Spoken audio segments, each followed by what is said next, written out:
Hello everyone, today I'm going to show you how to make this 7-strand Kumihimo braid, and this is just a test piece that I'm going to show you today. So I'm using 2mm satin cord to make it nice and chunky so you can see what's going on. And then this is the structure of the braid, so you'll find when you make this and then compared to a normal say 8-strand Kumihimo braid, the structure of the braid itself is quite different.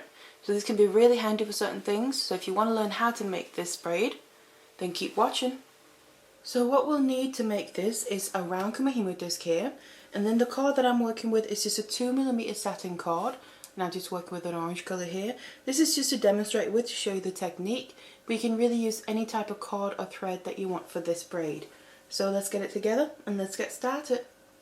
So then what I've done is cut 7 lengths of about 50 centimeters each of my cord here, and I just put all the ends together on one end there and tied a regular knot just to keep them together. So this is then how you want to add your cords onto your Kumihimo disc. So we take that knot that we made on one end, put it down through the middle there, and then I've just distributed my cords all around the disc here. Now you'll find it looks a little bit uneven, but it's because we have this big gap because it's an uneven amount of cords that we're working with. So we're working with the 7 strands instead of usually it's more like an 8 strand or 16 or 12 or something like that. So this one is uneven, and now the way that I've set it up to try and also help keep track of it is that I've just set one cord on each dot there on the same side, so that means in my case on the right side, and then if you turn it on the right side and all the way around, and then I've taken the 3 remaining cords and just put them in between on 3 of the spaces there. So we now have this open space down here, which we also need this space because we're going to be using this to help create the braid. So really the steps to making this braid are quite simple. It's just about just getting the hang of it and then getting into the rhythm. Then you can kind of just go on autopilot. So we need to start working from this gap that we have down here.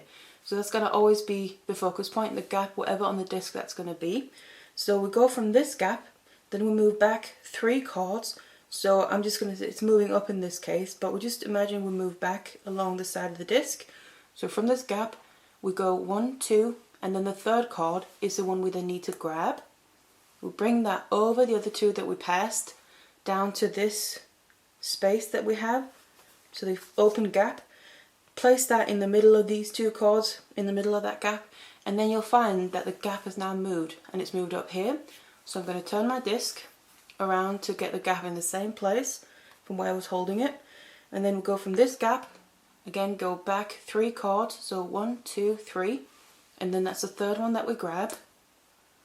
Take that past the 2 that we passed, and then go in that gap in the middle. So in this case we have a dot, so we'll just go on the right side of the dot if you have it on top there.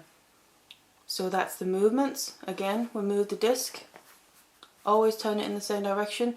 It really doesn't matter what direction you turn it in, it's just the shorter way to go because we always need to have this gap in the same place. So go from the gap, 1, 2, 3. Grab that, go down, back to that gap over the 2 we passed, and place it in the middle. And that's all there is to this. You just keep going like this, and you can always eventually you get into the point where you probably don't even have to count. It's just to get into the rhythm of it. And you'll always go from the gap and go up to the 3rd one. And then you just keep going like this, and then the braid will form underneath, coming out there in the middle. Now another thing I just want to mention to help kind of know what cord to take instead of having to necessarily count every time once you get into the rhythm as well, is if you look here in the middle you'll find you kind of have these 2 cords that are coming over all the others in the middle there. Now this one down here is the one we just took before to free up this gap that we've got open now, and the other one is up here. Now we want to go the one just after that, so the one that's coming right underneath there, and that's the one we want to grab to then bring over and fill in that gap. And see, it'll be the same thing we move around. You have that bottom one, which is the one we just took, and then move up from the gap. We'll need to take the one that's coming underneath the one that's going over in the middle. And that's another way to just keep an eye on and make sure that you're grabbing the right cord. Then once you've completed your braid and taken it off the disc as well, you'll end up with something a bit like this. So this is just obviously a test piece with the 2mm satin cord so you can see it properly. But what you'll find is if you look closely and then you maybe compare it to a regular, say, 8-strand Kumihimo braid, you'll find that the actual structure of the braid itself is quite different. So on this one, for instance, you'll see we kind of have these sections, whereas before on a normal one they'll be going kind of diagonally, which they still do, but just in a different way, because we have these straight lines going up as well. So kind of every crossover there, you can see you get straight lines all the way up right next to each other, whereas on a normal 8-strand braid there'll be gaps in between the straight point to be able to get a straight line. So that's the difference as well, whereas this could come quite handy for certain designs, and also say to use for beaded braids that we want to do using this 7-strand technique, so you can get these straight lines. It could give some really nice and interesting effects. So hopefully as well I'll be bringing some beaded versions of this braid in the near future, but otherwise that's how you make this braid. Quite simple technique once you just get the rhythm of it. So I really hope you enjoyed this tutorial, and thank you very much for watching. Hello there everyone.